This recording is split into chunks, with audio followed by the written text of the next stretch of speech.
Welcome to PSCQ&A. ഇന്ന് നമുക്ക് കുറച്ച് ഭൗതിക ശാസ്ത്ര ഉപകരണങ്ങൾ പരിചയപ്പെട്ടാലോ. അതിൽ ആദ്യത്തേത് തെർമോമീറ്റർ.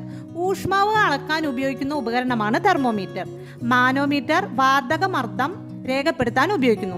ലാക്ടോമീറ്റർ പാലിന്റെ ഗാഢത അളക്കാൻ ഉപയോഗിക്കുന്നു. ഹൈഗ്രോമീറ്റർ ആർദ്രത അളക്കാൻ ഉപയോഗിക്കുന്നു. അൾട്ടിമീറ്റർ ഉയരം അളക്കുന്നതിനുള്ള ഉപകരണം. ഇൻവെർട്ടർ DCയെ AC ആക്കി മാറ്റുന്ന ഉപകരണം. റെക്ടിഫയർ ACയെ DC ആക്കി മാറ്റുന്നു. ബാരോമീറ്റർ അന്തരീക്ഷ മർദ്ദം അളക്കുന്നതിന് ഉപയോഗിക്കുന്നു. വിൻഡ് വെയിൻ കാറ്റിന്റെ ഗതി അറിയാൻ ഉപയോഗിക്കുന്നു. പൈറോമീറ്റർ ഉയർന്ന ഊഷ്മാവ് രേഖപ്പെടുത്താൻ ഉപയോഗിക്കുന്ന ഉപകരണം. റെയിൻ ഗേജ് മഴയുടെ അളവ് രേഖപ്പെടുത്താൻ ഉപയോഗിക്കുന്ന ഉപകരണം. മൈക്രോഫോൺ ശബ്ദ തരംഗങ്ങളെ വൈദ്യുത തരംഗങ്ങളാക്കി മാറ്റുന്നു. ലൗഡ് സ്പീക്കർ വൈദ്യുത തരംഗങ്ങളെ ശബ്ദ തരംഗങ്ങളാക്കി മാറ്റുന്നു.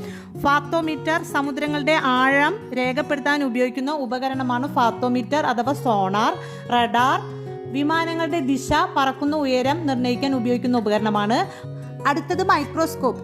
മൈക്രോസ്കോപ്പ് എന്തിനു ഉപയോഗിക്കുന്നു? അറിയാവുന്നവർ കമന്റ് ചെയ്യണേ. താങ്ക്